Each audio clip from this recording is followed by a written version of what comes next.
time for part 3 of the tabletop role-playing game Taste Test. We've checked out, we've used D&D 5e as our control. We've checked out Pathfinder 2nd Edition for a D&D-like experience. And now we're going completely elsewhere, almost completely elsewhere, with the Fellowship game, which is powered by the Apocalypse, which is a whole like game design system game. It's a shared set of rules and notions for how a role-playing game should work, and it's been an interesting journey trying to convert our 5e scenario into an apocalypse system. And trying to make it work in a system that does not make hardly any of the same assumptions. It's quite a paradigm shift.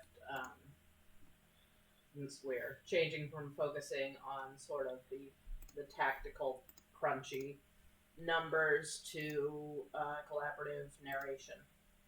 Yeah, it's very story focused, and I mean, as much as all role-playing games are story focused, but the mechanics of this game really constantly point you back to, but what's the story about that? What's happening? Why is this happening? Who are you? Less so than just you succeeded or you failed, but more asking interesting questions and finding interesting answers with your friends. So it's been really interesting to check out. So we have already made 2 of our characters. I don't know how much we want to go over the system. I guess we'll go go as we show. So we had our 3 D&D characters, Zaps, Heals, and Punch, who all just basic fighter, basic cleric, basic wizard. You can see their adventures in our previous videos, and we have done our best to convert them into Fellowship. When the concept of Fellowship, and this is our look at the Powered by the Apocalypse system, really, of which there are probably 100 different games that all use the same basic system, which is that all checks are basically 2d6 plus a stat, and then there will be a little chart that says on a 6 or less you fail, on a 10 or more you succeed, and on a 6 to 9 there is a mixed result where you succeed but something bad happens. Yeah, so that's the basic chance mechanic, and one of the notions for game building that this system uses almost universally is that each PC has their own playbook that is basically elaborates how this PC operates within the world. So we've done that with 2 of our characters. We turned the fighter, who is a dwarf fighter, into the dwarf, and our wizard, the elf wizard, into the elf, because both of those, true to the sort of Tolkienian roots, have the right sorts of archetypes associated with those characters. Right. So our dwarf fighter just took all the stuff that says I'm gonna hit stuff. It now is just the dwarf. And the interesting thing of the Fellowship game is it is designed as it's very derivative of Lord of the Rings. You are a fellowship of people from different cultures coming together to deal with the threat to the world that is, raising armies and destroying things. And one of the core conceits of it is you will only have one dwarf, and whoever is playing the dwarf is your go-to source for the entire dwarf culture. If they say something is true about dwarves, it is true. If you want to know, what's going on with elves, you will ask your elf player, and what they say is true. So that's a really neat world building aspect. Right, it gives world building to the players as well as the Overlord, the GM of this game, and makes it a lot more collaborative, makes it rely a lot less on what the GM is doing, and it provides an enormous amount of support for the GM if anyone wants to try their hand at GMing. It's very, they give you very explicit instructions for what you should be doing and what you shouldn't be doing, and it's more of a collaborative experience across on both sides of the screen. Yeah, it's the instruction part. I find apocalypse games to be kind of board gamey, Mm-hmm. in that you have a series of moves. Here's the basic moves from Fellowship. Finish them. You can use any stat to try and finish off a threat, including wisdom to show them the error of their ways, and then they will uh, forge a bond with you and can't hurt you anymore. But that's an action, a move you can make. Overcome, keep them busy, get away, talk sense, look closely, speak softly. It's very codified. Like when it's time to do something, when the spotlight is on you, the overlord will say, and you can make a move, and you'll choose one from this list, and it's all very written down there. And the overlord as well. Scroll down to the overlord real quick. The overlord, which is your game master, also builds their character, also has basic moves. Somebody does something, somebody gets taken out while you're there, you can make them an offer they can't refuse, and here's the exact rules for that. And a lot of this is just codifying what a lot of game masters do anyway, like twist the knife. When you speak to someone, you may force them to. When you speak to someone you have a history with, you may force them to relive their pain. Or, there's some basic moves that are like reveal something, a truth that is uncomfortable, which Right. game masters do all the time. It's not, it's not like more codified, I don't think, than a D&D like game, because those have specific actions you can take. But what it does is it gamifies and codifies plot elements, which I love.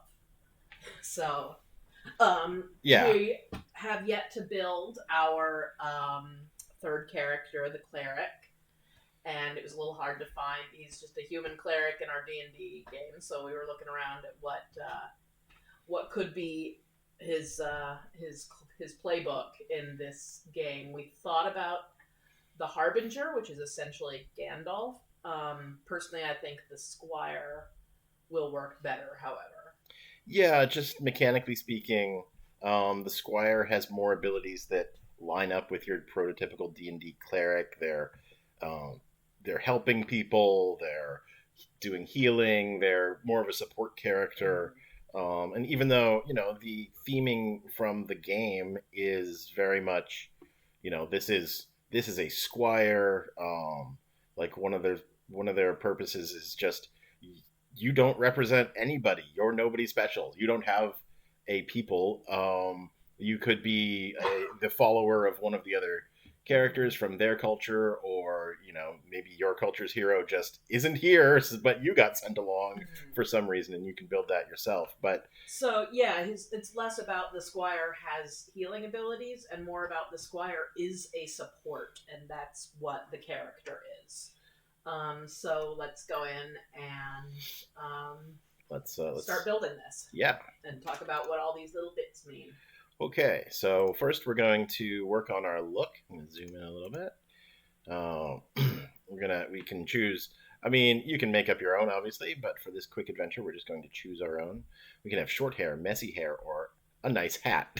Yeah, our the token we chose has messy hair, so So there's our first character building. We are circling messy hair. All right, peasant's clothes or an apprentice's uniform. peasant's clothes. Definitely peasant's clothes. Determined eyes, jolly eyes, or naive eyes. I think this guy has determined eyes. He's kind of Yeah, he's determined. a cleric, but I don't think he likes people. Yeah, I agree. He's not particularly people person. Just based on his art, Yeah. he's angry. But I Pirate love that vampire. the character building is very focused on what is your character's personality, which is kind of an afterthought in D&D 5e. You only have like personality traits. The only mechanic they interact with is inspiration, and technically the look here, this look section. I don't think it interacts much with the mechanics, but it is the first thing they're asking you to do, which is, I think, something that would be attractive to a lot of newer players. Yeah, I agree. A lot of people will start with that. You know, Mm-hmm. here's what my person looks like, and and describe start going into their personality, which. So yeah, just in terms of layout, it's encouraging you to think about this as a person rather than to think about this as a build or a bunch of numbers. Right. So the agenda, yeah. So I like everybody has these three agendas, and these are designed to get you into the role playing game. Be brave, take risks, tell us of your people, as mentioned earlier, and improve the world around you. So you are, encouraged to be an adventurer and oops, be an adventurer and build the story and do exciting things. And then you can, and all the PCs have those three agendas, and then you circulate fourth agenda that only you follow, and each playbook has a different set. So having those three agendas be standard for every PC, I think, really encourages the game, the players to work together in a way that, like, in D&D you get a lot of, and partially just because that's the one. Anyway, I lost the train of thought, but if you have the agenda that is improve the world around you, and that's standard for a PC, that means that you're going to have less inter-party conflict. And right, if you do have conflict, it's going to be about whether or not this is an action that improves the world around you, which I think is more interesting for the theme of the game, which is fellowship, which is party cohesion. Clearly, you can have a Boromir, but right, but maybe he's a follower rather than a main character, or no, I think that he's trying to improve the world around him. He's just badly led, right? yeah, true. Yeah. So you're going to have conflicts about what the best option is, but you're not going to have an evil loner character who's working at cross purposes to the party because they want to be an evil loner character. Right. Probably the Overlord has a bond with Boromir and is using that to get some leverage to make him do the things that he's doing. Right. Like. So yeah. So yeah, I really like that. It makes a base assumption about how the game's going to work, and then you basically pick a fourth agenda that only you follow, and this is a little bit of your own character building. Obviously, adventure time. You're just there to see what there is to see and do what there is to do. Friendship is magic. Make friends with whoever you can, whenever you can, and they need me. Don't let them go ahead with poor decisions. I think that's the one for ours. Yeah. Yeah, that definitely seems like, just judging by the general character of the art we chose, he seems like this. Okay, so your main stats are blood, courage, grace, sense, wisdom, all very similar to D&D. Your sense stat is automatically +2 for having chosen this playbook. And then let me look at the D&D stats we selected for this guy. He has high wisdom, which was sense. We just did that. And we're looking at how to convert. Wisdom is right here as well, different from sense. So we're gonna give that a +2 as well. And we've got our blood, our courage, and our grace. Blood is very much strength. Grace is very much dexterity. Courage is kind of, we'll figure out what it is. I don't remember exactly what it is in the rules, but I mean it's courage. But converting from D&D, I don't know what a perfect analog is. But we'll just take a look at our stats here. We've got decent strength, decent con, okay charisma, bad intelligence, low dex. So we'll pick grace as his lowest feature. I have to put him. So stat building is very basic. They just tell you one of them is at +2, and then you have a +2, a +1, a +0, and a -1 to assign to the other stats.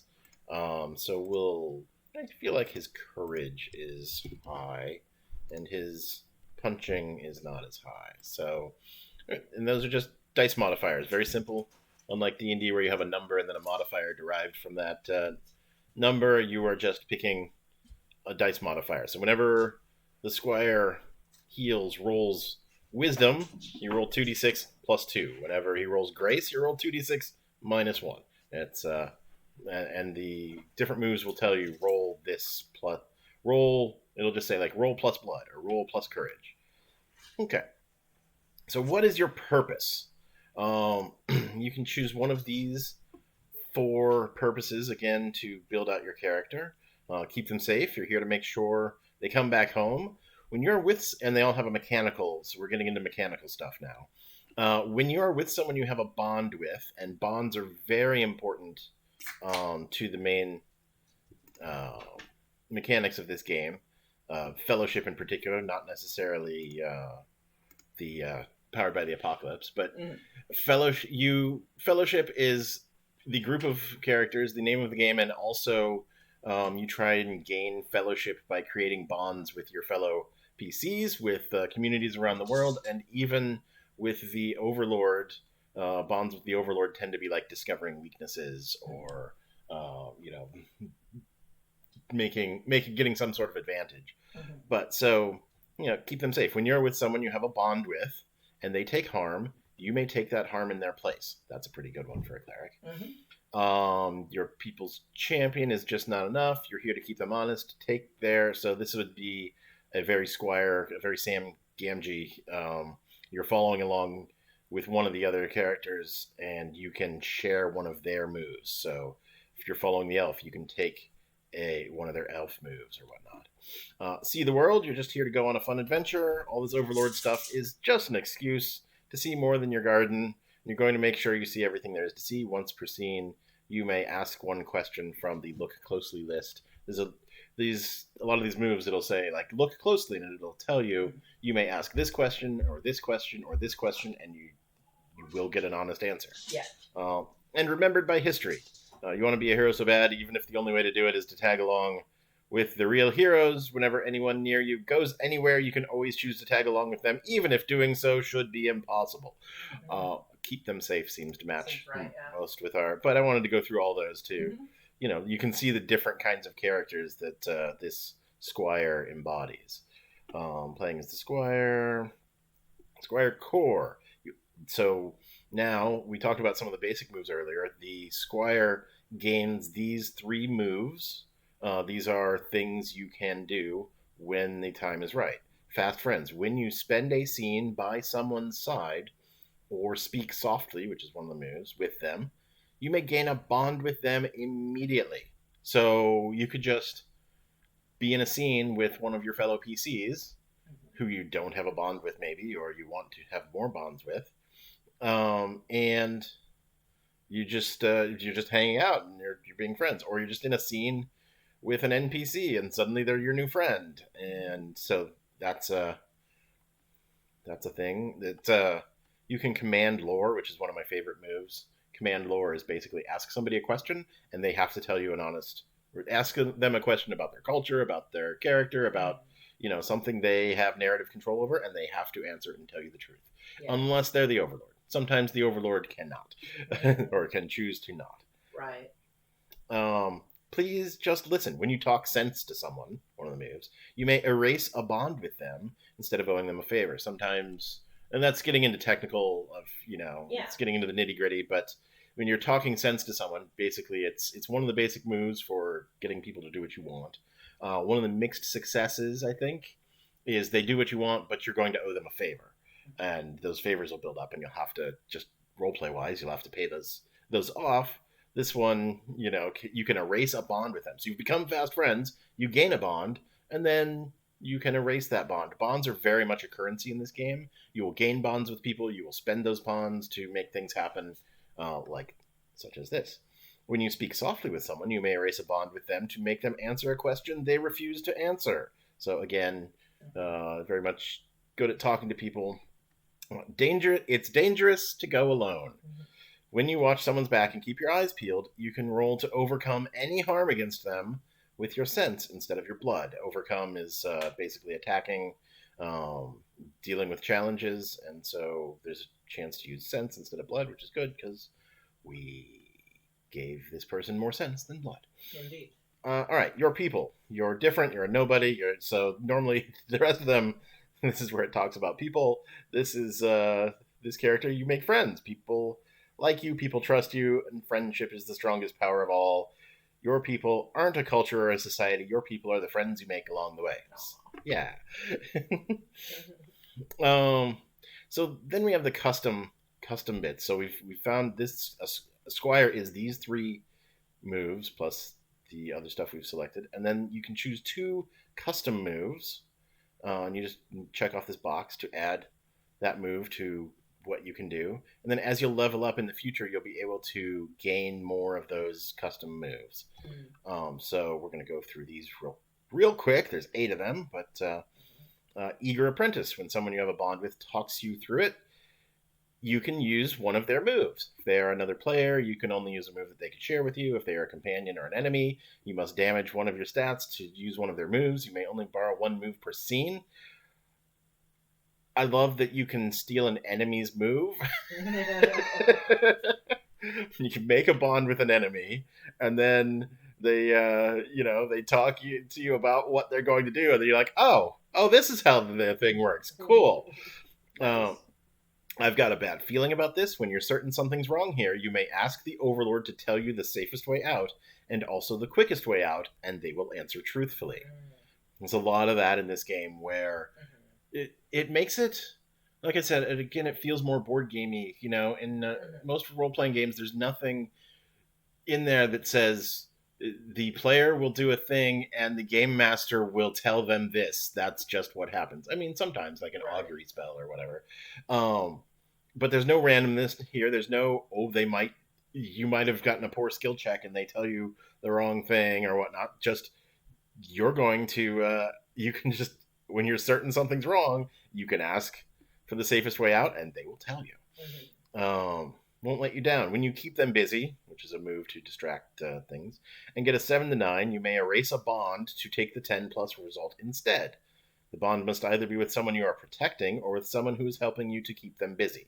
So again, you spend a bond, which will, one of the parts of this is we will build bonds as we go. So power of friendship. Your bonds have the tags precious and useful, and you can use them by erasing them. This move cannot be shared. There's tags in there, which is getting into more into the nitty-gritty than, frankly, I've gone into in this game. I know you can trade precious things for, there'll be, I think, one of the monsters we have, the troll here, I think, is swayed by precious items. So if you were to make a bond with, if you were to make a bond with the troll and had power of friendship, because your bonds have the tag precious, you would have a certain advantage over the troll. Run for it when you get away by running right past or right through the danger. C3PO here. Roll plus courage instead of plus grace. Any allies who run after you may also roll courage instead of grace to get away. I don't think we put much into courage is definitely better than grace. So this character is better off by taking that, be better off just charging straight through the middle of the fight to run away. Teach me your ways. Choose a move another player knows. That move must be one they can share. They share that move with you. This move cannot be shared. So you can just... That would be, like, right now we select this and we select one of the moves the other characters have. We're not going to do that. Voice of reason. You alone are the voice of reason in this insane world. When you offer advice to another player and they ignore it, you are filled with hope during any attempts to bail them out of whatever mess they got themselves into. Basically, if you could say, I told you so, after your action, you have hope to do it. That is... I have to go. I can't not save them because I have to tell them how fucking wrong they were. Right? Yeah. Hope is is basically advantage in this game. The only time you roll dice, you roll 2d6 and add them together. If you have hope, you roll 3 dice and take the highest 2. If you have despair, you roll 3 dice and take the lowest 2. That's pretty much as complicated as modifiers get. And we'll make it. Your bonds have the healing tag, and you can use them by erasing them. Your bonds can only be used to heal the person listed in them, and only while you are by their side. This move cannot be shared. This is one of the reasons I think we even chose Squire, is this is very, very cleric-y. You're going to start the game with 2 bonds with each of the other PCs, so you've just got healing that can be erased. And you'll notice you use up your bonds, which means you need to spend time remaking your bonds by, spending a scene by someone's side, or doing a lot of what you do in this game will be overcoming obstacles and creating bonds with PCs and NPCs. That's sort of in the name of the game. It's fellowship. So I think we picked their custom. Okay, I think we're done with that. And we can move on. We get two custom moves. So the other one we'd want is question. Voice of Reason is fun. I told you. Yeah. It opens up some role play. Got a bad feeling about this. Is great for solving when things are going poorly. Just ask for the answer. All right, now you start with 4 bonds with the other members of the Fellowship. Use these or make your own. We have a 3-person group, so 4 bonds with the other 2 people means each of them gets 2 bonds. So I'm just going to fill in here with Zaps and Punch. I have Blank's back no matter what. Blank looks out for me. I know I can trust Blank no matter what. I've never even seen someone like Blank before. Blank is always willing to listen to me, even when no one else has time. I've bailed Blank out of troubles more times than I can count. I don't know why, but Blank really trusts me. I'd do anything for Blank. Blank and I have shared a moment of peace together. I'm afraid of losing Blank. I think Blank likes me romantically, but it's hard to believe. I try so hard to live up to Blank's expectations. So let's make some character decisions here.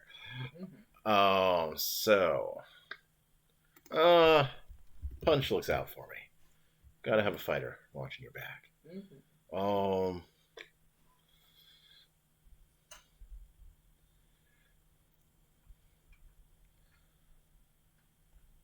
Zaps and I have shared a moment of peace together.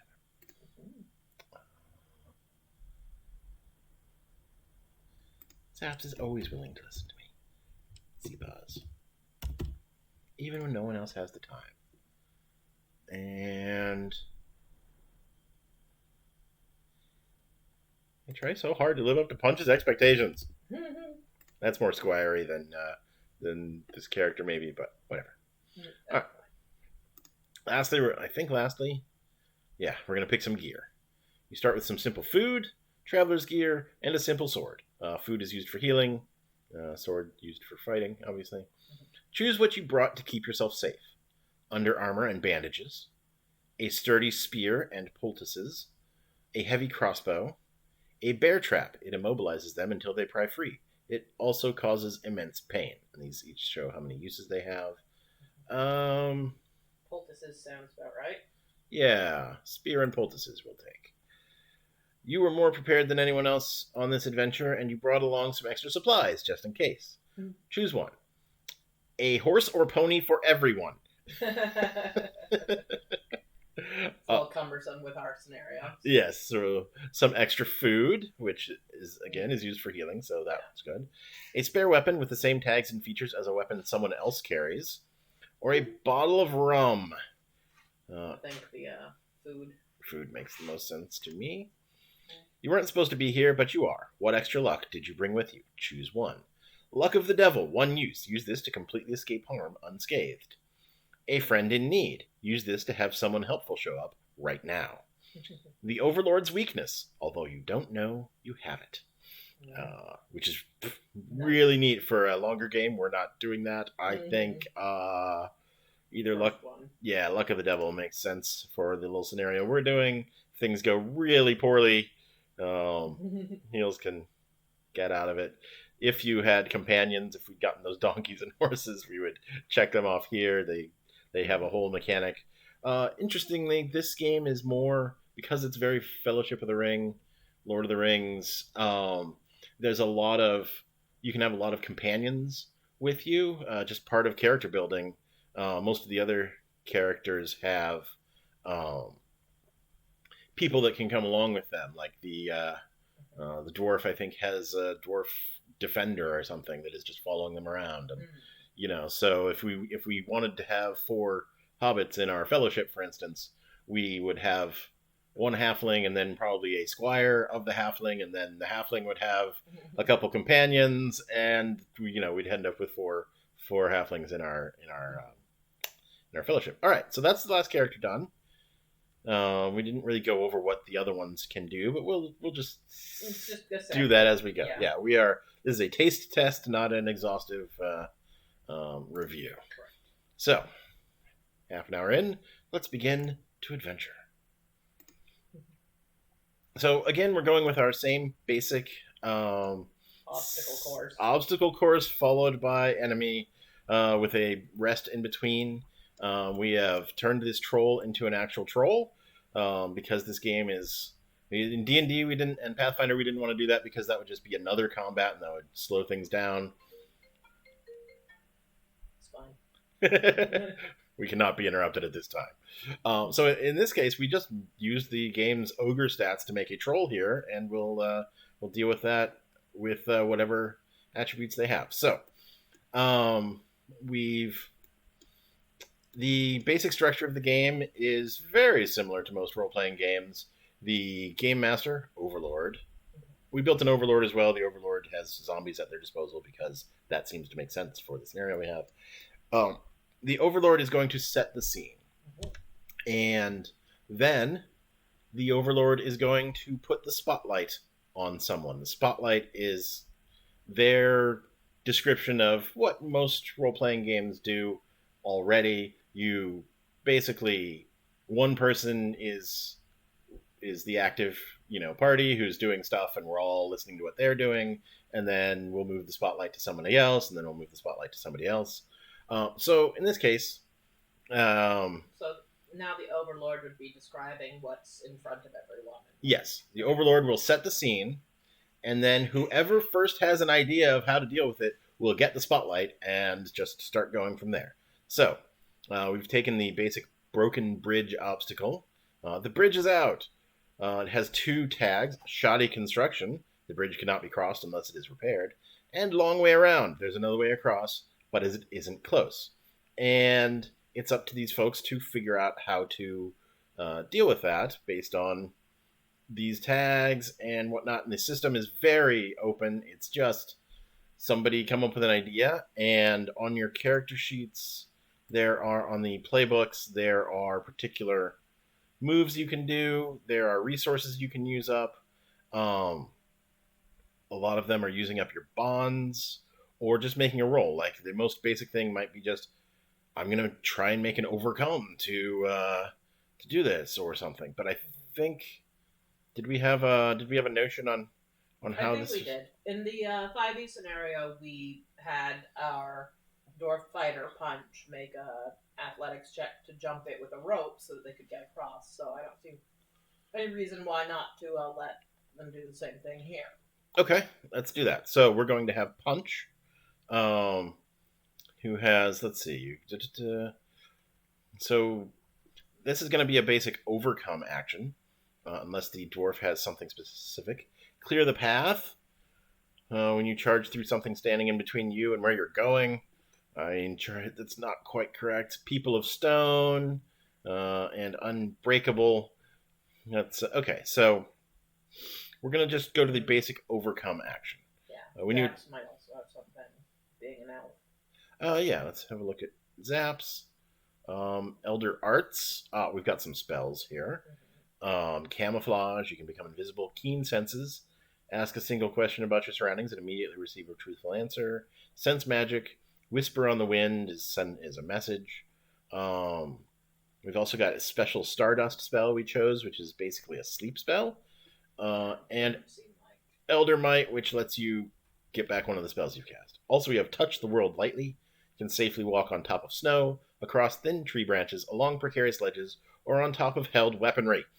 So this might actually be a best thing if, so Zaps might take the narration at this point and say, the bridge is out, but there's one suspending rope still in place that I can run along and help to stabilize it for the others. Yeah, so we could so at that point, Zaps could take the spotlight and say, I'm going to touch the world lightly and just safely walk across.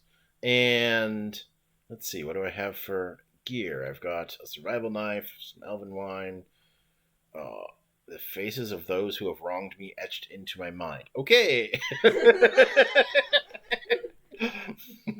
That's little extra, but important piece of equipment. Clearly. Oh, but maybe if someone else has a rope, like I'm certain our squire. the Squire certainly has a rope, even if we didn't select it. It just makes sense for the Squire's character. So working together. Let's see. Squire's gear, sturdy spear and poultices, some extra food. You start with some traveler's gear. Useful. 2 uses. And the useful tag, I don't remember exactly. Again, we're kind of bulling our way through this, but I believe the useful tag means exactly what we're doing. If we need something to do something, we can use it up. So in order to do that, the elf is going to get across easily by using their class ability, and then we're going to just check off one of these boxes for traveler's gear. So we have one more use out of the traveler's gear. Gear is interesting. It's an essential part of your character. When you rest and heal up, you can you recover the quote unquote damage to your items. So to your gear. This is you always if the sturdy spear gets broken, the next time you rest, you'll have a chance to get back a sturdy spear. Whereas if you find something in the woods that's really handy and you use it up, you've used up your treasure. That's not coming back. But this gear is always refreshable. Like this Luck of the Devil can always come back. Yes. Okay, so Zaps will get across with help from heals, and then Punch will continue on. They overcame the shoddy construction with by essentially damaging the resources they had already. Yeah, they used one of their resources. They damaged one of their resources to essentially damage one of the resources of the shoddy bridge, which has negative resources basically. Yeah, the use of the word damage like that kind of bothers me from just from a learning curve standpoint, because it's a little obtuse. But I agree. Yeah, I'd say even like taps or uses. Yeah. Yeah, the fact that they use overcome is I would say overcome is another good one, but it's they use it as one of their basic actions, so that doesn't quite work. Okay, so then we have our next section, which in D&D we've got a bridge with the loose boards, and in D&D we just did a perception check, and if you failed your perception check, you had to make a dex save to not fall. It was very similar in Pathfinder, though we were able to use the follow the expert rules there. Here, somebody's going to look closely, so we can get into that core mechanic. So look closely is a basic action. Let's scroll through this. Look closely. When you closely examine a situation or a location, roll plus sense. On a 7+, ask 3 questions from the list. Got a list down here. On a 9-, you find one of those answers the hard way. That's your, I failed my save. On a 6-, you may only ask 1 question. So, at this point, we'll look at who's got the best sense. So the Game Master, the Overlord, has just kind of been sitting back right now. An interesting part of this game is the Game Master never rolls the dice. The Game Master has the ability to make what are called cuts in this game, but are generally called soft moves and hard moves in Powered by the Apocalypse game. Generally, those moves are bad things happen to someone. A soft move is you set somebody up for something bad to happen, and a hard move is the bad thing is actually happening. A soft move is you're dangling from the edge of the cliff, quite literally, and what are you going to do to fix it? And the hard move is you fall off the cliff and take a damage. It's just that straightforward. And the Overlord is instructed to, whenever somebody rolls 6 or less, they get to make a move against the character. They get to make a cut. So we're going to have somebody look closely. Whoever's got the highest sense would make sense. Punch is -1. Bad choice. Oops. Zaps is +2, but had the spotlight on the last one. I think Heals has +2 as well. I was looking for the word heals. Yes. So we'll just make a sense +2 check for heals.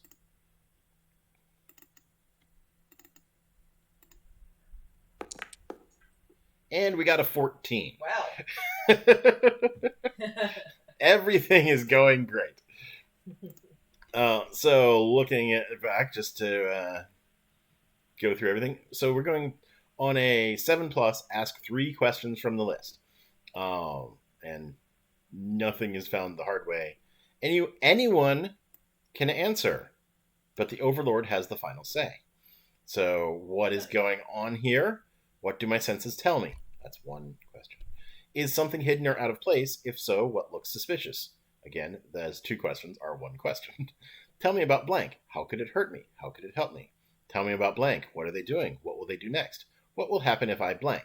So what's going on here? What do my senses tell me? Okay, there's some loose boards, and there's a certain pattern you have to go through to cross the bridge. Let's see. Tell me about blank. How could it hurt me? How could it help me? And it's a fairly basic scenario. So, what will happen if I step on a board? You will fall and take damage.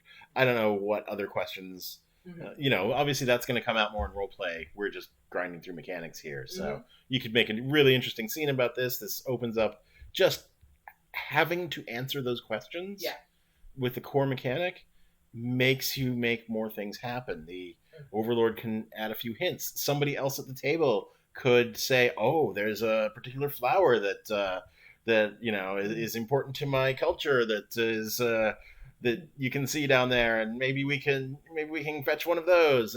Whatever, you can throw in stuff, and then you get that opportunity. If you take the initiative and make a new situation like that, you can set up a new scenario whereby you can make a bond with somebody. Right. So it's Again, supports storytelling as a group incredibly well, and improvisation as well. Yes. Yeah, it's fantastic. So mechanically speaking, we have looked closely. We are across that bridge. We are happy.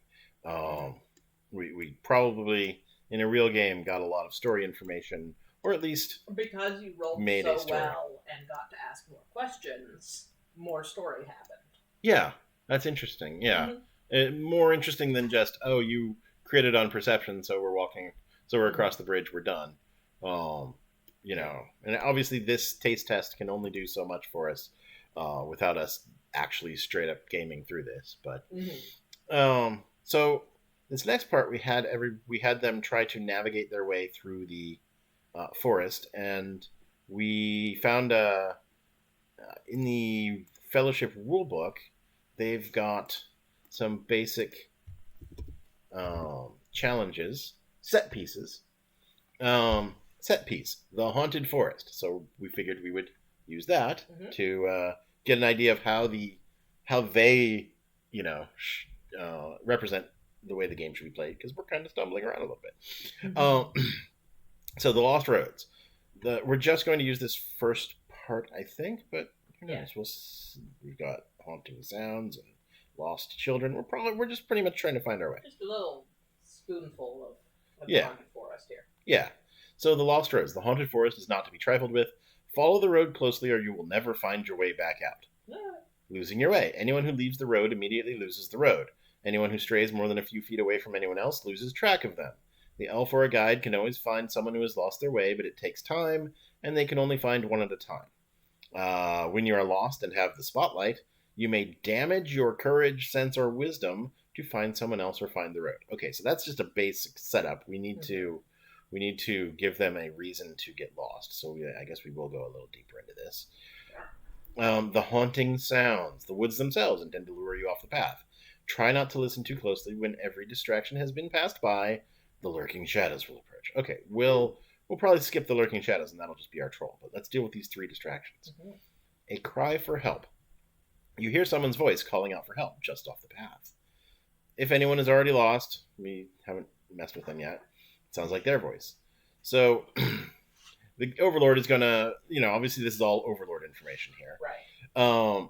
So they're going through the woods, and somebody is they hear a cry for help, and one of the characters maybe will try and go for it. Role play. If no one falls for it, the most heroic character must roll to overcome following this voice. So they've just built right in. You know what? One of your characters is a big damn hero and is going to go for it. Right. So let's just play that. Mm-hmm. I feel like Punch is the big damn hero of the group. So she's going to make an overcome, which is plus blood. She's at a +2, so that's probably going to work out fine. But then to not want to follow, maybe she's going to follow anyway. Yeah, but let's just start with that. Yeah. Start with the mechanics, and maybe they'll decide to go anyway. Oh, a 7. Excellent. We have a mixed success. When you attempt to avoid, redirect, or prevent the harm something will cause, roll plus blood. You can overcome an obstacle, threat, cut, or move made against you or an ally if you're in position to act and have the means to stop it. On a 10+, you stop the obstacle. On a 7 to 9, choose one. Pay a price to take the good result, or create a temporary solution. A temporary solution will delay the threat, but when the time is up, it'll be back in force, and the Overlord will tell you when. So paying a price is a base mechanic in this. It's how we go through our resources, essentially. Pay the price. When a move tells you to pay a price, tell us what it costs you. The price can be taking damage, losing or using equipment, suffering a setback, losing an advantage. Whatever the cost, you must pay that price immediately before, during, or after the move you paid for. So at this point, I think just to play the game, rather than paying a price to resist somebody begging for help in the woods, Punch is going to just make the character decision to be like, you know what, I'm going for it. I'm going to go off in the woods. I didn't make a full success. I know I could pay a price. I could break something. Let's see, what could you break? Warrior's Pride. When you let out a roar of challenge, tell us who you are challenging. That's not quite right. But the resources, like fine axe, access to a rare or strange material of your choosing, craftsman tools, dwarven stout. We could pay a price. We could drink one of the uses of the dwarven stout. Rape to forget. Yes. Right. But no, I think you're right. She's a big damn hero. So she's also got this defender companion that's with her, who is both loyal and a shield bearer. She could damage one of his attributes so like if she's steadfast about not going in here, maybe the dwarven defender checks off his loyal ability and is not so loyal anymore and goes off into the woods to do it himself. Interesting. So and that would be paying the cost to not have Punch go out there, and instead we would have Punch's bodyguard. I don't know why this very effective fighter needs a bodyguard, but Drinking Buddy goes out but we're going to send Punch out there so that we can keep going through this scenario. Okay, so did not roll a 6 or less though, so no Overlord move. We're just going to keep going through the haunting sounds. But now the rest of the group is going, okay, we have someone is lost. So Punch goes out there and doesn't come back, and the other two, Punch had the spotlight, so now we're going to bring the spotlight to one of the other two. And if one of them wants to go searching, they can. The elf or a guide can always find someone who's lost their way, but it takes time. We don't want to jump into that right away. I think we just move to the next event and see how it goes. A light in the distance. A comforting light is visible on a hill off to the left. A campfire, or maybe the light of a lodge. It looks like there's a small path in the overgrowth leading that way. Anyone following the light will find they can never get closer to it and they will become lost. If no one falls for it, the character who most wants relief must roll to overcome following the light. So we've got 3 different obstacles here. We can get our group completely lost and then have them try to find their way back. So let's see who gets pulled off by the light in the distance. Character who most wants relief. The last one is the player most likely to give up on a quest. So you kind of have to know your characters at that point, and or volunteer, or somebody can just volunteer, light in the distance. We like can I want the relief. right. Who most wants relief? We're gonna have this very tired Squire cleric go try to get some relief. And what are we testing? We're doing overcome again. It's all overcome. So our Squire. Um, just checking abilities, making sure I'm not missing. It's dangerous to go alone when you watch someone's back. And keep your eyes peeled. You can roll overcome.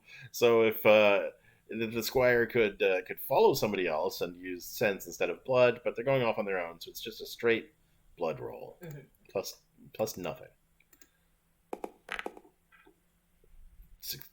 Have to pay a price or just go off and do it. We're just gonna have everybody. At this point, I'm just gonna have everybody get lost and have them work their way through finding each other again. And so the other one is Soft Gentle Song. Haunting voice sings in the distance, sad and beautiful. Anyone following the voice obviously gets lost instantly. So they've now all gotten lost, and then we're going to go back through them. And when you're lost, so let's go back through them in order. So Punch has gone to follow the cry for help, has not found anything, is now hopelessly lost. When you're lost and have the spotlight, you may damage your courage, sense, or wisdom to find someone else or find the road. So just a straightforward choose one of your stats to damage, courage, sense, or wisdom. I think Punch is going to want to find someone else. Let's get this group back together. Let's go find Heals, because Heals does things when they're in a group. Yeah. I already forgot what the stats were. Courage, sense, or wisdom? We'll go for wisdom. It was not wise to do this. So now wisdom is damaged. When a stat is damaged, whenever you have to roll it, you have despair, where you roll 3 dice and use the lowest 2, which I'll have to figure out how to do in Foundry.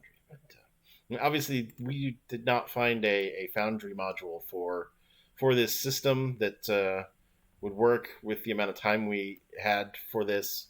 So we're just poking around in our D&D and just using Foundry to roll the dice while checking our rules. Frankly, this most powered by the apocalypse systems work great in Theater of the Mind. You only need 2d6 and the playbooks to play, so yeah, we're just doing it on Foundry so that we have something to show, so we have like visual sort of markers of what's going on. Right. You don't need it. We can both see the screen. We've got a dice roller. It's all you need is is to either hang out together or have a Discord channel, Yeah. So, all right. So she has damaged. So there's no die roll now. She's just damaged her stat, and she has found. And I have broken. Foundry. Fine. It's typical. It's fine. So she has found Heals, and I think that probably swings the spotlight. We know what's going on with Heals a little bit, so that's going to swing the spotlight to Zaps. What are you doing? And there'll be, of course, it's a role-playing game. We all know there'll be a whole role-play about how you found Heals and what he was up to and all that. So swing the spotlight over to Zaps, and Zaps is an elf, so can always find someone who has lost their way, but it takes time, and they can only find one at a time. So they can just find the group because they're an elf. And then we will have Heals try to bring the group back to the road. And in that case, damage, courage, sense, or wisdom. Now they all know where each other are. Heals. And you can see this is we've only rolled the dice. Even in this situation, we rolled the dice sort of just to show how the dice worked. Because we ended up, regardless of the results, just having people go off and do things. What if one of our people in that situation had rolled much lower? If someone had rolled 6 or less, Then the game master is allowed to do a cut, one of the basic moves. So um, this some of these are specific to the game to the Overlord, where they have to be there, and some of them are just game master stuff. Overlord is a character, and the Basically game, the antagonist. yeah. So the Overlord is Sauron, but the Overlord is also the game master. So there's a sort of duality there, as you always do as a game master. But you have all these moves. You can chew the scenery when you're physically present, but you're not. You're a threat to the world when you're there, but you're not. Forge a bond. The Overlord does not make friends. When you cause great personal harm to someone or their people, you forge a bond with them. These are some of the Overlord specific moves. I'm trying to find. I might have to go to the rulebook. There's a series of basic Overlord moves that are not. They're sort of more basic, powered by the apocalypse sort of moves, and I think it's not showing them here. So I'm gonna get to that. Moving slowly as I find my place.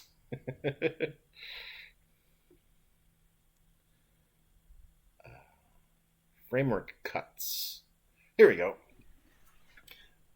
Um, so like just to go into the Overlord a little bit before we do this, um, like the players, the Overlord has principles, agendas that to teach them how to play the game.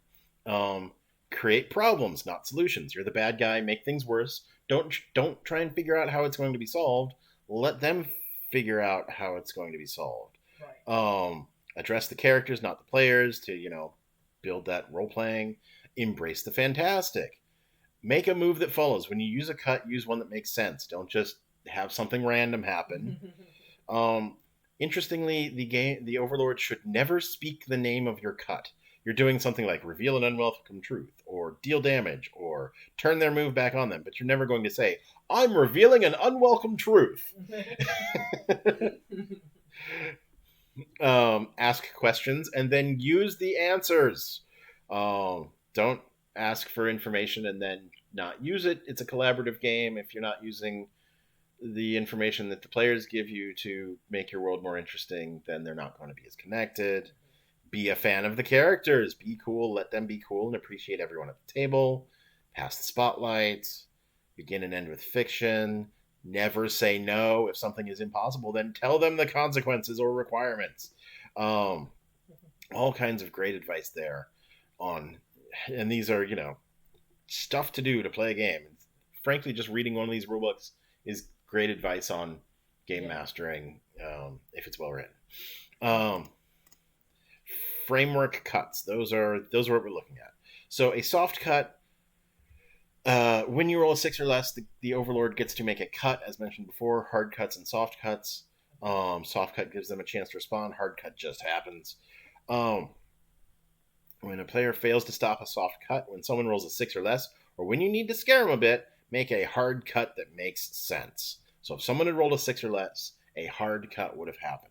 Right. Could have been deal damage. Mm-hmm. You're and you're so shaken by this. You can tell them what to damage too. Mm-hmm. You're so shaken by this that your courage is damaged. Mm-hmm. Just take damage to your courage. Done. No rolling for it. We're just doing it. You can damage them. You can damage their companions. You can damage the places and people they care about. If the pain is right, you can even damage their bonds. Hurt them. So, like, the characters have bonds with each other that they can use as resources. Like, heals can use up a bond with somebody to prevent their damage or take the damage for them. I don't remember exactly. As Overlord, you could use up one of those bonds. Like, maybe one of the bonds is, I've always trusted this one person. And then Punch runs off into the woods, and somebody, because they rolled a 5, and you're like, Punch just ran off in the woods. You don't trust Punch anymore. Yeah. Erase that bond. That's damage in this game. Yeah.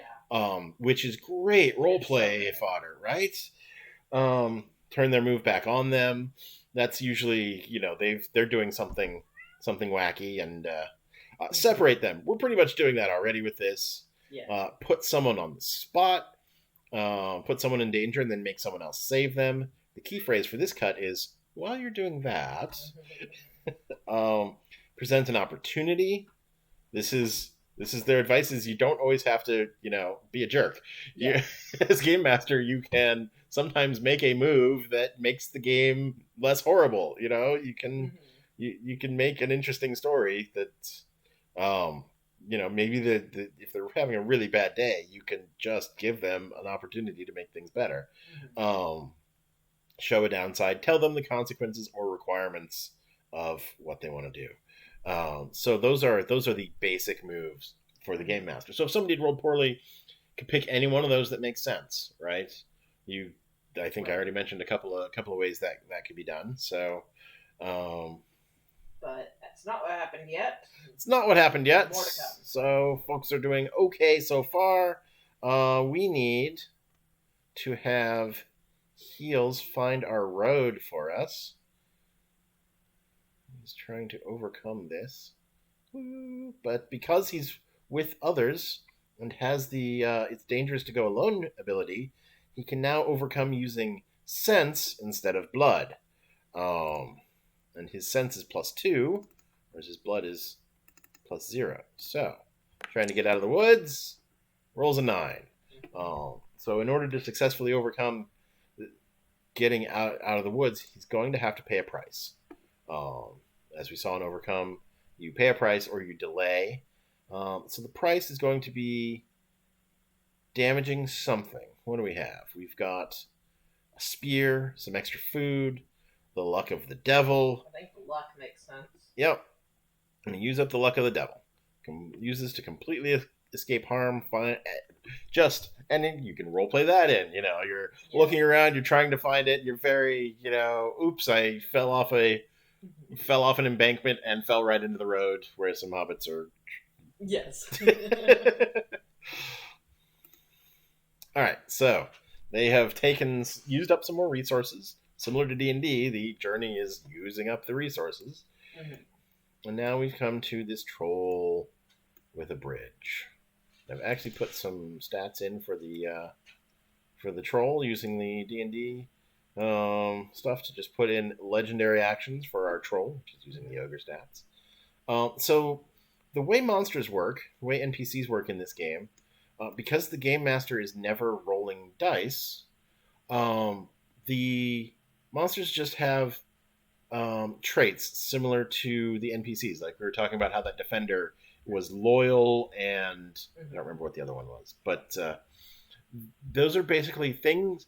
Those are traits, and traits are always true unless they're damaged, and you can damage them for an effect. So, like that defender can you can damage his loyal ability to have him do something loyal. There's the elf can get a sniper, which follower who's like, anything that could be solved by having a sniper make a very accurate shot. You can just damage that, tick the box, and then somebody's charging at you. The big monster's charging at you, and a very accurate shot takes out, gets me out of this situation. Automatically solved, no dice. So for companions, as they get damaged, you have to make bonds with them again to keep them to heal their damage. If they get all the way damaged and you don't continue to make bonds with them, they will leave the fellowship. Right. But for monsters, these things are true until we are able to damage them. So in order to damage them, we're going to use Overcome and whatnot. Let's do that. And so I just want to go through. So these little things. So he's got Troll Strength. Anyone damaged by the ogre is knocked prone and momentarily stunned. We don't really have mechanics for that. It's just we know what's happening. Huge Club. The ogre's attacks are dangerous while it's armed. That is a key word. I'll have to look that up. If Tough as Nails. The first time an ogre would be damage this stat instead. So you could be like, let's try and get his club, but you got to deal with his Tough as Nails first. A simple mind. Ogres are easily tricked by anything precious or flashy. You probably don't want to damage that one. You probably want to trick him with something precious or flashy. But there's no die rolls for the GM to make. They're just going to say, okay, here you are. You're coming to this bridge. There's a troll underneath that wants to be paid. How do you want to deal with it? Right? Right. And then whoever has the first idea gets the spotlight. What do we think? I think Punch charges at it. All right. Punch charges at it. I love it. Punch is going to clear the path. When you charge something standing in between you and where you're going, roll plus iron. Iron is a stat that only dwarves have. It's a sixth stat. Everybody has 5, and then there's 2 playbooks that have a 6th one. And this one, obviously different, powered by the apocalypse, are going to have different things. Also, Firebeard, when you attempt to defeat an enemy in glorious combat, you may damage your blood to try to finish them immediately. So first, he's going to clear the path. He's just going to charge this troll. Yeah. So sorry. I was looking at that dwarf.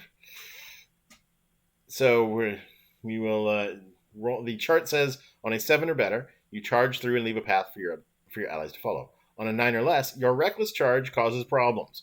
You have to go alone or leave yourself open to danger or damage something important. Your choice.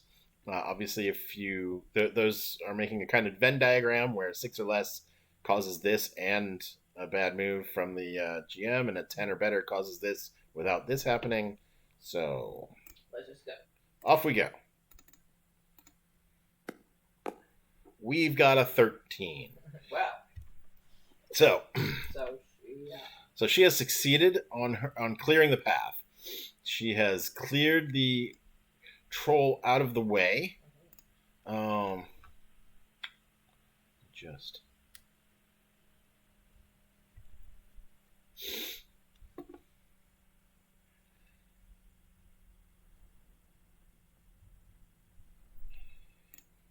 Which is pretty basic.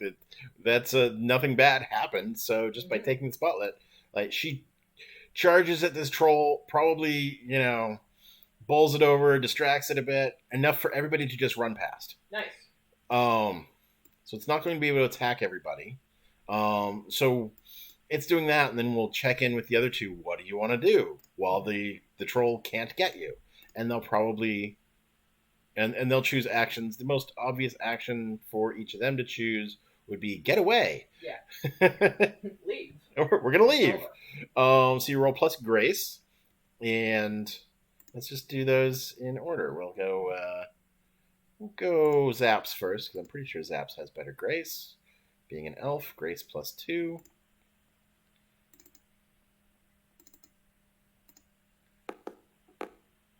$12, easy. And then heals. I keep trying to go to H for heals when I should be going to S for Squire. Grace is -1. This could get ugly. We've got a 5. All right. Just kind of playing the game until somebody fails. All right. So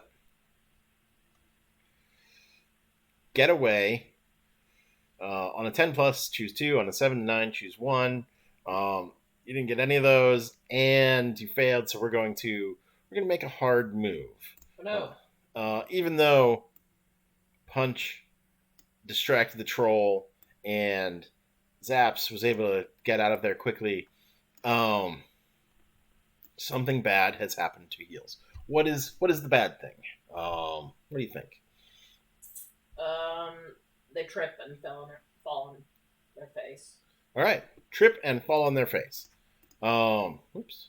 So let's just call that we can just call that a harm, just for just to keep it straightforward. So we'll have to damage something of healses.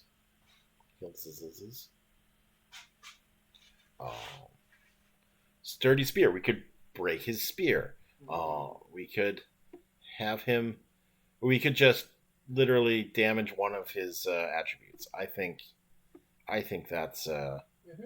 appropriate. He tripped while using his grace. His grace is damaged even further as he twists his ankle Oh. and maybe gets it caught in a plank Mm-hmm. in the on the bridge, and that failure is going to mean that um, while Punch distracted the troll enough to let everybody get by, Heels did not get by in that opportunity. So we're going to swing that spotlight back to Punch Mm-hmm. and say, "What are you doing with this troll now?" Because it sees Heels ready to, just vulnerable over there. And so at this point, she's just going to try to overcome this guy. Mm-hmm. And so I would say, like, the troll's attacking you, and then you're technically trying to avoid, redirect, or prevent the harm something will cause with overcome. So she'll do that. She uses a weapon which has the melee attribute, which I think means it causes damage when you succeed, which will allow her to take away one of the troll's attributes. So she gets a 13. These folks have been doing great with just a +2. Mm-hmm. It stops it from causing harm. So it's literally like the troll tries to hit you or tries to get past you and hit heals. Mm-hmm. So with a 13, I'm going to say that she's now has an advantage over it.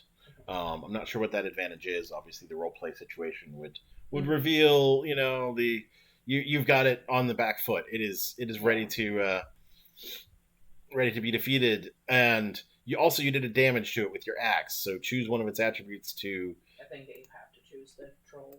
Because it's a troll. You have to choose the tough as nails to. Mm-hmm. First time it would be damage this stat instead.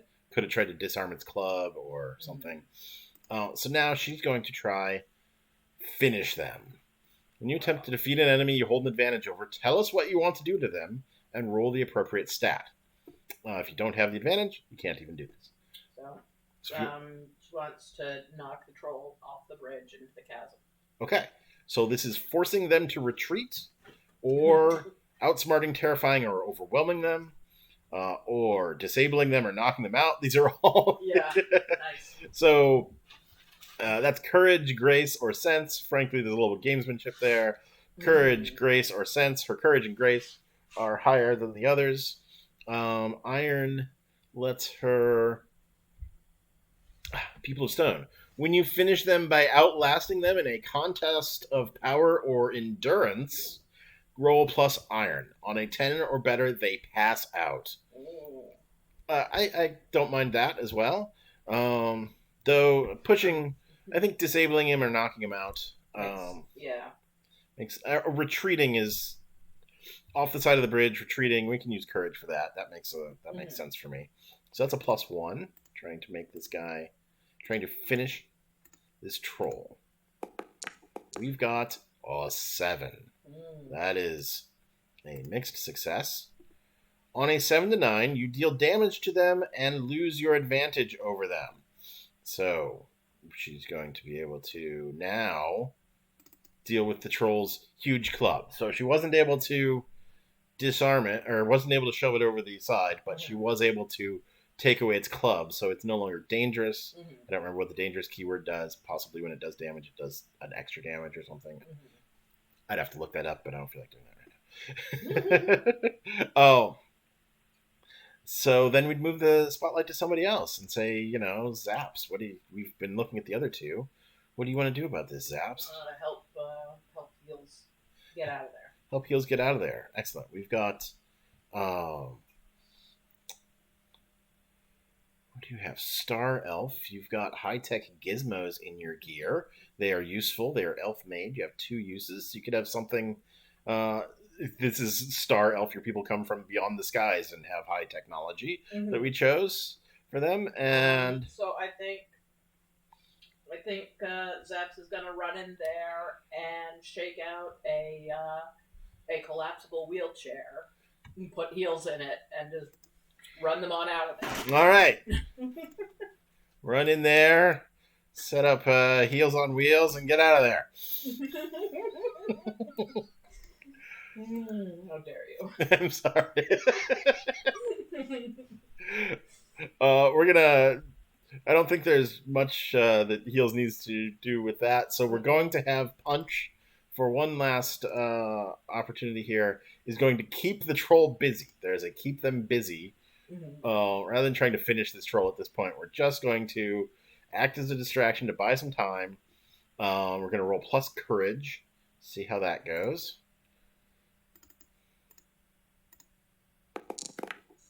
On 8, which means we buy some time and their attention is all on you, but they will retaliate against you when the time is up. So as soon as those two get out of there, the troll is going to retaliate, and that retaliate is just going to be a damage to something of Punches.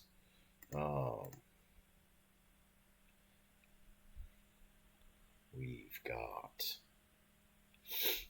we have armor, we have craftsman tools, we have dwarven stout, we have our loyal shield bearer dwarven defender.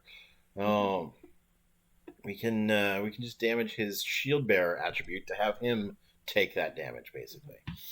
And then we're going to get out of there. We have held them off. Everybody has more or less succeeded. We don't need to kill this troll. We just need to be away from this troll. Unless Punch wants to kill the troll, then we'll keep going with that. I don't think that's necessary. No. Right.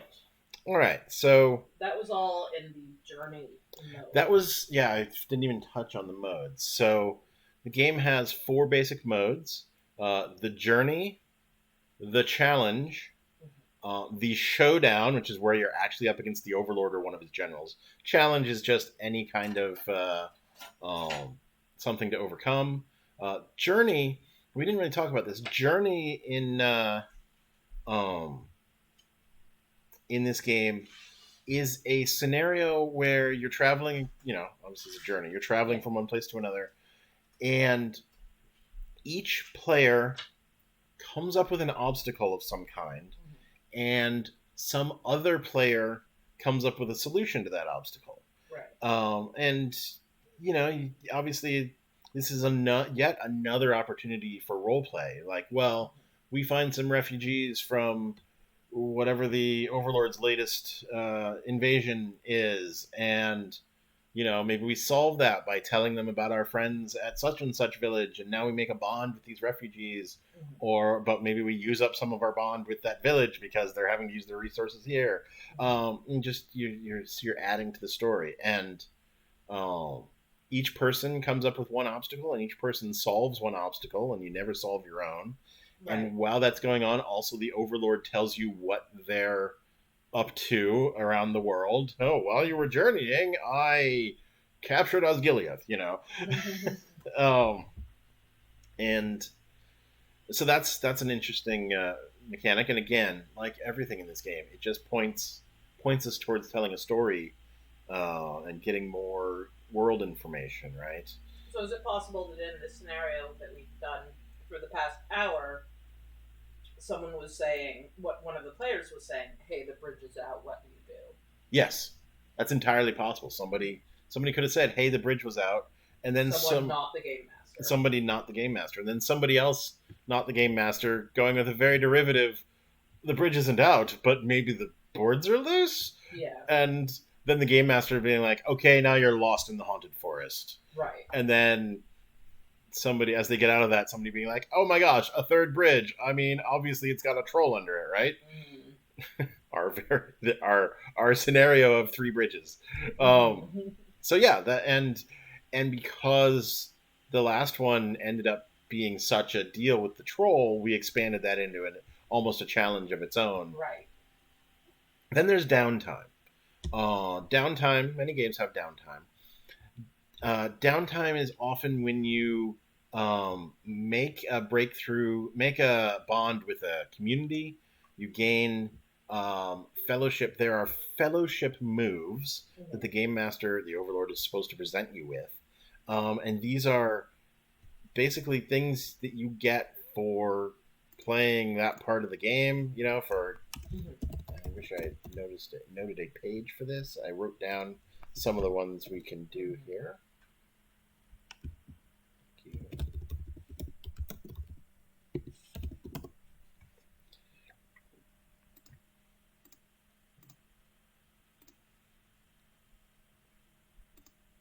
So when you get fellowship. So in this case, like for our other adventures, it's just been, well, we got through that. Let's take a short rest. But we're gonna maybe there's a little town here, or maybe we meet whatever people on the road, and we make a bond with them. So the fellowship moves available. One of them that as GM when I was putting this together was big friend.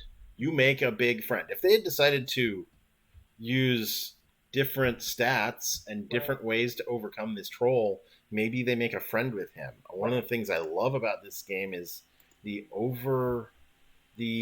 finish them basic moves. One of them is show them the error of their ways, roll plus wisdom. On a 10 plus, you forge a bond with them and they cannot bring themselves to hurt you. You could just make friends with the troll. Yeah. They talk about in this game, you could never fight ever in this game, and you could still succeed in defeating the Overlord's plans. We love a TTRPG with a pacifist run. Right? So let's see. I set them up with. So clearly, we're not going to be doing the big friend because we did not make friends. Oops. Go back. So I set another couple. Ghost Town and the Elven Secret are available. That's just so basically, the game master would present 3 of these to you. So let's say, as game master, I present Big Friend, Ghost Town, and Elven Secret. Ghost Town, when you gain the fellowship of the sole person in this community, they fade away into nothingness. The entire town is now yours, with all its fortifications and riches. So we could have pointed towards that with the voices in the woods. Right. We could have, we could expand that role play, thinking that we're going to present this as a possibility later. Right. And say, oh, well, you befriended the screaming voice on top of the hill, and now, you solved their problem, and we would, have to have done this obviously a while ago. Yeah. And now the now the haunted forest is still haunted, but it's immune to the Overlord's attacks. If the Overlord had plans to destroy this community, they lose those plans now. The Overlord has a whole make plans and succeed or fail on your plans. You have to write those down and then tell people what's going on. Or there's Big Friend. Maybe, the ogre who lives here has grown attached to you. Maybe the ogre, or maybe the troll after that fight is like, you guys fight great. That was actually the best way to befriend him. Yeah. I love someone who charges me. That was fantastic. Yeah. I love the way you threw my club over the side of the bridge. Oh, yeah. And the Game Master presents these. The third option was Elven Secrets, I think. That doesn't seem to make much sense. So I actually like Big Friend. Yeah. All right. So Big Friend. I believe we gain a new follower for our fellowship. Oops. One of you has 2 bonds with it. I think that's just Punch. That's definitely Punch. They had one of those bonding moments. Punch now has a Dwarven Defender and this dude. Troll friend. Okay. Between scenes, one of the moves you can do between scenes is to fill your belly. It's very important. Very about to fill your belly. Fill your belly. When you're between scenes, you may use food to heal 1 damage. When you share a meal with friends, 1 person may heal an extra point of damage. So we're going to clear a total of 4 damage from these 3 characters as they use up 3 food. Let's see how much food we have.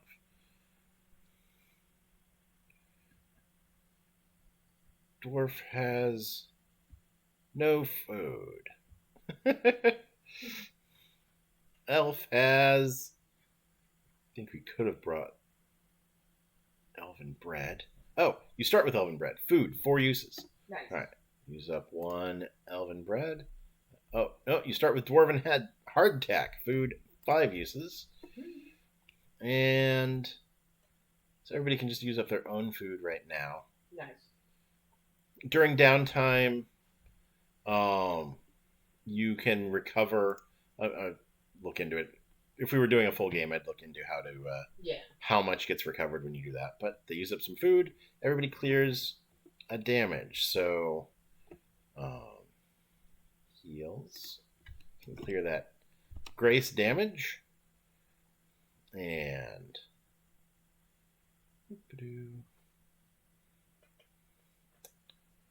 Zaps has... I don't recall if these uses are something you can clear up with damage or if there's something you clear up in other ways, but we'll worry about that later. We've got a damage to clear on Punch. Oops.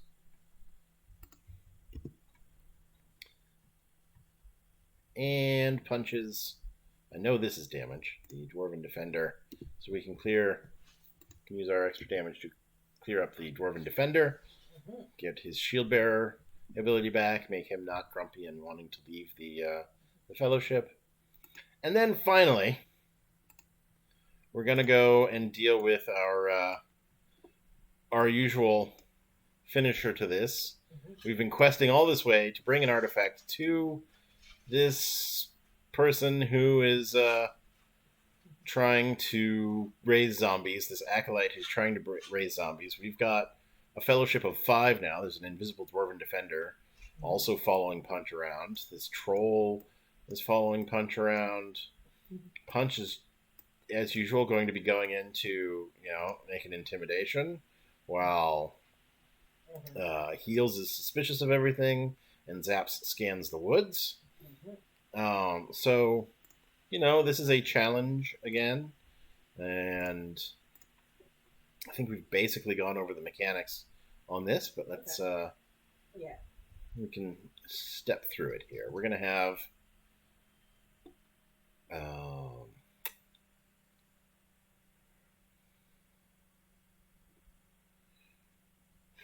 speak softly is not quite right for what Punch is doing here.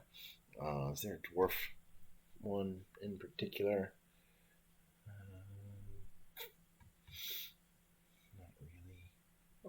If speak softly is the way this game wants you to initiate an interaction, maybe that's... Oh, sorry. Right, there's talk sense. Talk sense yeah. is grace, sense, or wisdom. You can detail your plan. So when you speak with conviction and ask someone for help, tell us what you want from them and why they should help you. If they're willing to listen, when you detail your plan and their place in it, roll sense. Appeal to their emotions or desires, roll wisdom. Impress, dazzle, or trick them, roll grace. So the other one is speak softly, where you're going to ask them questions and get information from them. Right. Punch is trying to get more money. So they're going to start with a talk sense. Sounds good. Appeal to their emotions or desires, impress, dazzle, or trick them. Trying to trick them, I think. Impress and intimidate seem like the same thing to a certain mindset. Yeah, okay. Plus grace, that's a +1. Try to get some more money out of this acolyte for giving them 8. 8 is, the usual mixed success. On a 7+, they do as you ask to their best of their ability, so they're going to give a little bit more money. On a 9-, you owe them a favor. The more you ask of them, the more they'll ask of you, and they can cash in at any time, even right now, before you do as they ask. So, yeah, sure, I'll give you more money if you first put down your weapon. Put down your weapon. Let me see your axe. What is that? Yeah. Right. So now Punch is at a disadvantage in this. So at the same time, we're going to look closely. We're looking closely at a situation with zaps, scanning the woods here. That is a sense check. And make sure zaps doesn't have anything in particular that helps with that. Keen senses. Ask a single question about your surroundings and immediately receive a truthful answer. Sense magic. Camouflage. Become invisible. Sleep spell. We're just going to roll sense, which is +2.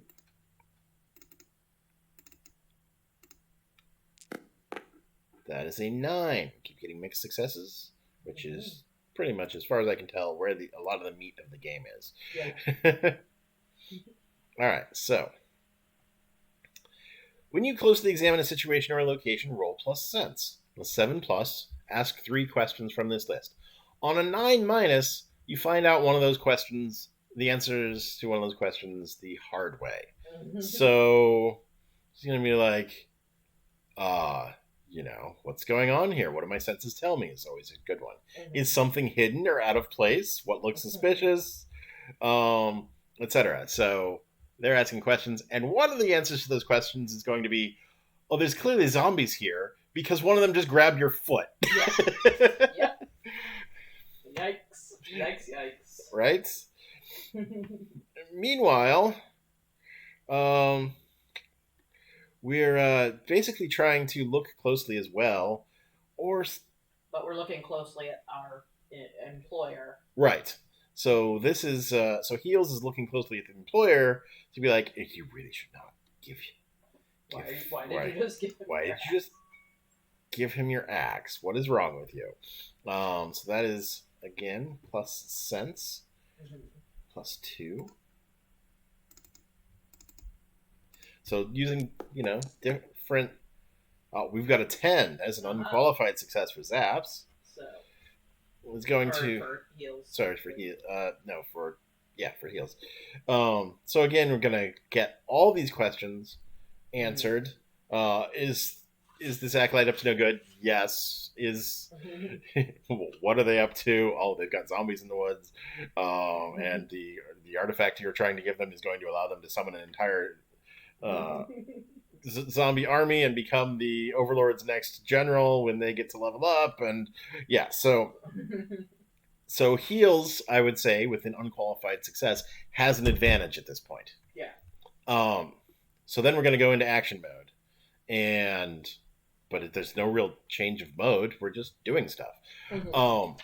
Interestingly, so one of the interesting things is they talk about with the spotlight that when something bad happens to someone and they're in a bit of a cliffhanger, take the spotlight away from them immediately. Nice. Yeah. So we start with Punch, and Punch gets that success, but then the acolyte says, hey, I'll give you more. Let me have a look at your axe real quick. And Punch says, yeah, sure, look at my axe. And then we cut away to Zaps, and we do Zaps' searching the woods, and then the zombie hand comes out of the ground and grabs Zaps, and then we go to Heels. And the idea being that each of them, when you find out something bad is going on with one person, go to somebody else and see how they help them to provide the fellowship of the game, right? So I think at this point, I just said that Heels has an advantage over our acolyte. I think that Heels is going to try to finish them. Let's get this over with right now. But Heels is a very personable person. He's going to try to show them the error of their ways. Roll +wisdom. And on 10+, forge a bond with them. And we're going to maybe turn this zombie army to our side or something. Right. So, wisdom on Heels is a +2.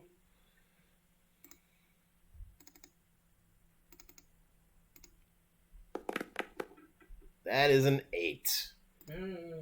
Did not work. What happens on that? On a 7 to 9, You deal damage to them and lose your advantage over them. If an ally was keeping them busy, they aren't anymore. So if they had gotten a 10 plus, then this is just over. So we're going to deal a damage to the Acolyte. The Acolyte's abilities are... Let's get the D&D stuff out of here. They have a clever plan. When they are controlling or directing another threat, such as zombies, that threat cannot be stopped by anyone with a damaged wisdom. And also they have tear it down. Brains can take apart anything mechanical or architectural. Given a little bit of time, they love to sabotage vehicles, especially. Yes, they are the brains of the zombie operation. So we're going to damage their their clever plan. Clearly, by figuring out their clever plan, Heals has damaged it. So now the zombies aren't as effective as they previously were. And then we're going to swing back to Punch. I think we've been there already. Zaps, you've got you got a zombie grabbing your foot. What is Zaps going to do about that? What do you think? I'm not sure. What are there? Oh, we got some spells. Nice. We've got Camouflage, become invisible. Ooh. We've got Keen Senses, ask a single question about your surroundings and immediately receive a truthful answer. We've got Sense Magic, immediately know what here is magical and where it is. If there's nothing magical here, you get the spell back, which is really nice. Boy, do I wish... So what if they're like... So what's animating the zombies? Is there something around here animating the zombies? Okay, Keen Senses asks a single question about your surroundings. Yes, the zombies are literally animated by us returning that item to the Acolyte. Punch just handed it over with her axe on the promise of more money and caused zombies to start coming out of the ground. All right, We're idiots. So Zaps just shouts, "Grab the talisman." Okay. Which takes us... so Zaps is going to do that, but they're also dealing with a zombie. Yes. They're going to have to try to get away from the zombie while they're doing that. As game master, we also have, what are you doing about this zombie clawing at your leg? And we can't make them make die rolls. We can only ask what they're going to do. Okay. And they can say, oh, well, I'm going to speak softly to try and ask the zombie questions. I doubt that's the case. No. They're going to say, I'm going to get away. I want to get away from this thing. I need to grace at... I'm going to do that. I'm pretty sure she's +2 on grace. We're going to get a 12 and be away from the zombie easily. Stomp on its little fingies. On a 10 plus, choose 2. You get there quickly, avoiding any harm along the way. You get there quietly, drawing no attention. You grab someone nearby and bring them with you. So not only does Zaps get away quickly, but also slips into the woods unnoticed and will be able to... I believe Zaps has a bow as well. Light armor, bottle of elven wine, a survival knife. You always come with a hunter's bow. Okay. You can use this... Oh, right. The faces of those who have wronged you etched into your mind. You can use this item to declare an enemy to be your nemesis, giving you hope to all rolls to finish them and overcome them until they are dead. So slip into the woods with that bow and is going to get ready to overcome and or finish this guy very quickly when the spotlight comes back around. All right. Punch, grab the talisman. Punch has no axe right now, but can certainly grab a talisman. That's an overcome. Which is going to be plus blood, which is +2. I know it's just a little advantage, which you have +1, +2 on, but just like many role-playing games, people are going to want to lean into their best stats, and that definitely leads to a bit of role-play of people are doing things different ways. So tied to tropes and storytelling beats, it's going to end up with you role-playing your character better than if you were just doing a D&D like game where you might have very different characters that all have the same stats, and you have to like work to theme it. Right. This comes with the theming built right It's just right there. All right, we've got a 9 on our overcome. We can pay a price to get the 10 plus results. in. Mm-hmm. I think that price might be damaging one of our companions, possibly this big troll. To have the troll use one of those, I don't remember which stats it kept when it came over. We're going to have it use its club or its strength to just bonk the acolyte on the head. We'll damage that stat on the troll for now, meaning it can't do it again. And Punch is going to wrest control of the acolyte's talisman, and now is going to have to, somebody's going to have to figure out how to disable the talisman. It's certainly not going to be Punch. Heels is going to get the spotlight as this situation develops and try to do something about it. What do we have? We've used up the luck of the devil. We have a sturdy spear. We have I've got a bad feeling about this. Should have used earlier. Tell you the safest and quickest way out. We've got please just listen. You have to make bonds with people. If you spend a scene by someone's side or speak softly with them, you may gain a bond with them immediately. It's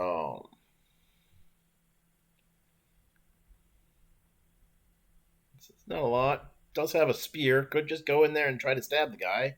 I mean, I think I've got a bad feeling. Might be get away from zombies. Yeah, what's the best way to get away from the zombies? Yeah. And the Overlord will have to tell exactly where the safest spot is, and Heels will be able to get away. And this is all to set up Zaps with an. Now the Overlord at this point has not gotten to make any moves, but you're still describing the scene. The zombies are coming out of the woods now. Zap's ability said that they were able to hide, so they're going to avoid. We're not going to see them. They're not going to see the zombies. Are not going to see Zaps, so they're going to be coming out of the woods. Punch has gotten control of this thing. The acolyte the Overlord could be like, oh, the acolyte's dazed for a minute, but now his zombies are coming in trying to get the talisman or whatever, and perhaps.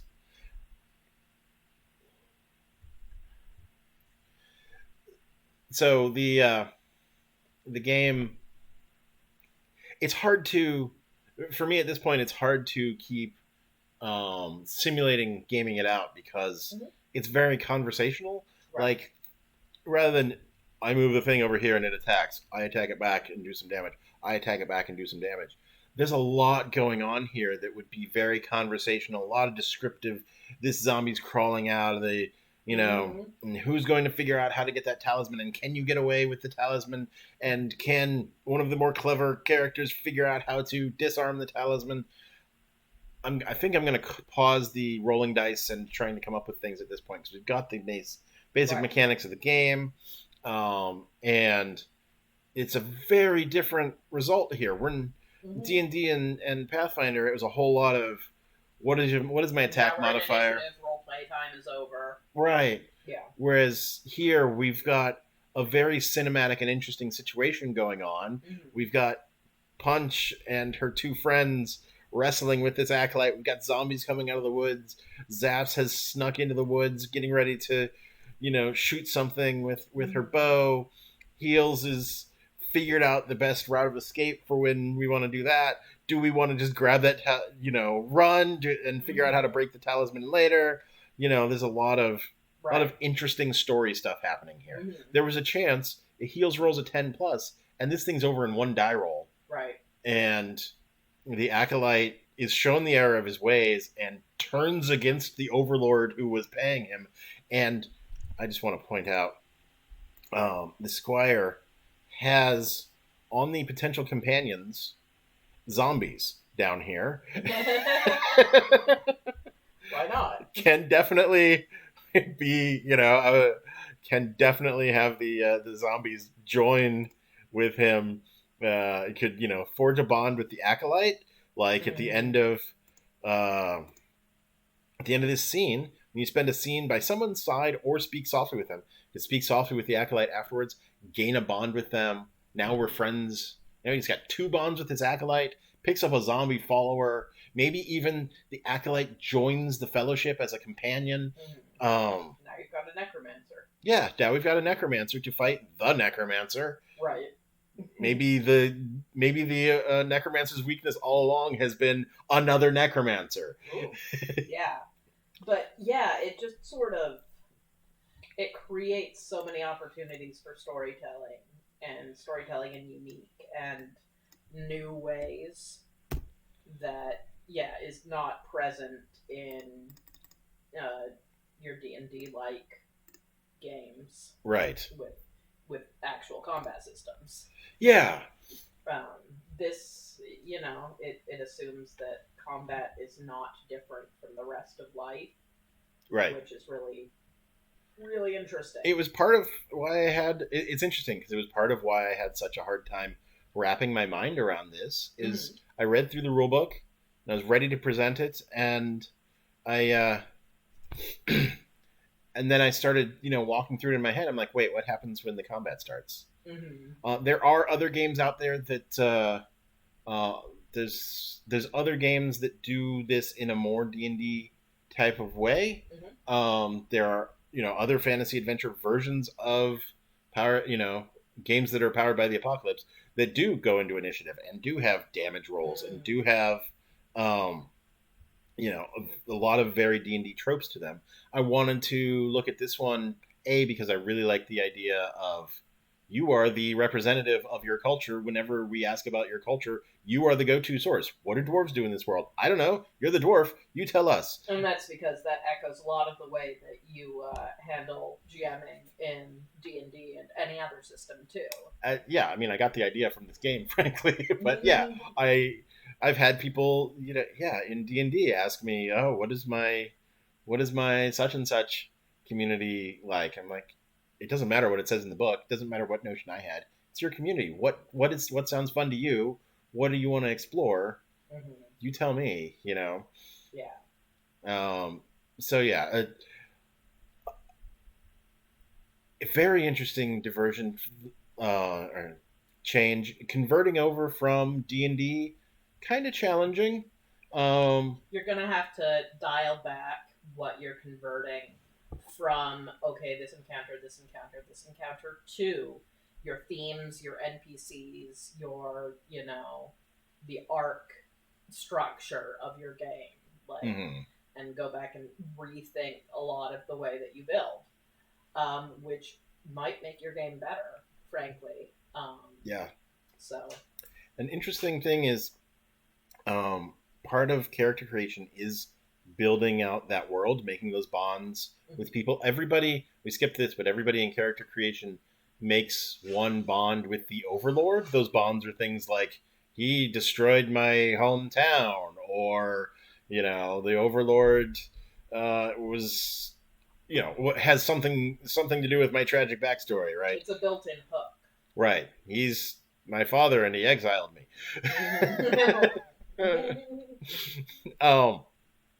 It's a built-in hook.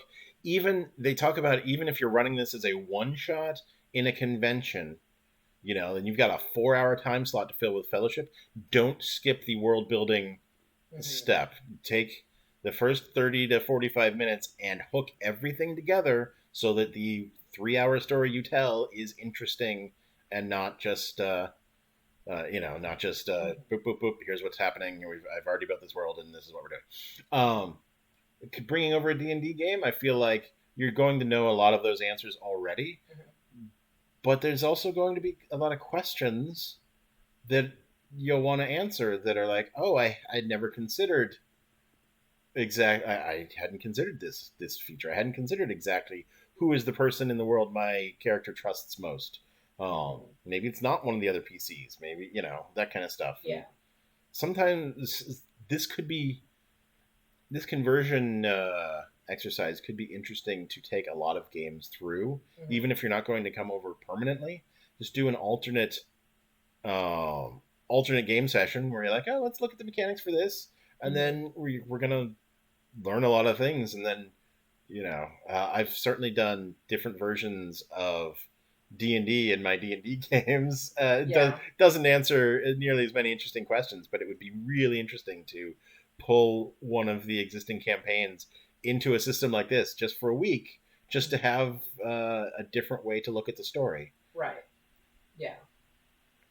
Yeah. So robust storytelling tools. It seems like it would be a hell of a lot of fun to play. Frankly, it. Yeah, I was finding it hard to run this demo of simply because everything we did, I was like, oh my gosh, this would be so much, there's so much I could do with this. And I'm Mm-hmm. just sort of being like, oh, so I said something interesting.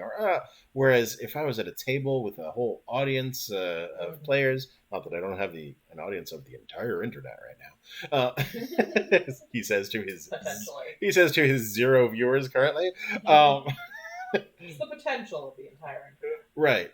But you can make so much out of just little hooks and little bits, and Mm-hmm. it's like an improv enabler, Yeah, it's a board game with improv, but it's better than charades or right? something.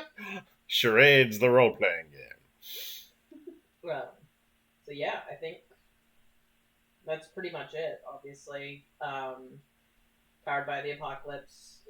There's a bunch of games like Monster of the Week, famously Yeah, on the Adventure Zone. right. Monster of the Um, Week on the Adventure Zone. Monster Hearts is very popular. It's sort of a Monster High School kind of kind game. of dating sim. Yeah, very. This is a very good system for dating sim type of games. Um, The Yeah. original one was Apocalypse World, which is very gritty, frankly. Mm-hmm. They're making a new edition that they say doesn't have as many adult horror themes. And Um, if you've made your own homebrew setting for your D&D campaign already, there's a lot of blogs and, sort of robust community support for homebrewing your own version of a Powered by the Apocalypse setting that you can just overlay over your game and have a blast. So, yeah, in fact, the designer of Apocalypse World, he says it's not so much a system that anyone can use as a robust um, engine for making your own game system. mm-hmm. Basically, you can take the basic roll 2d6 and add a stat and find the stats that make the most sense to you. You could literally write play you could take this the inverse way, and you've got your 5 PCs or whatever. You could write a custom playbook for each of those PCs with their custom moves, and just use Yeah. a basic engine like Fellowship or Monster of the Week or whatever to Mm-hmm. give you some more ideas of what charts to roll on, what moves to make available. Um, but yeah, it's so customizable. Yeah. So that was a blast, and I think we're done with it. So, Yeah. yeah, next week, what are we going to try and do? Next week, I think I'd like to look at Quest. Okay. Seems like a very D&D light. Mm-hmm. I haven't looked at it much beyond noticing that the art is ridiculously cute, and the writing is very. This is your first role playing game ever, so it's for Mm-hmm. someone who's converting. It's going to be a little bit of a. I already know this. I already know this. I already know this. But yeah, it looks really good, and it looks really light, but still that sort of D&D basic D&D Vibe. vibe. Yeah. All right. All Yay. So, whew. right. We'll see you next week. Bye. Hopefully. Bye.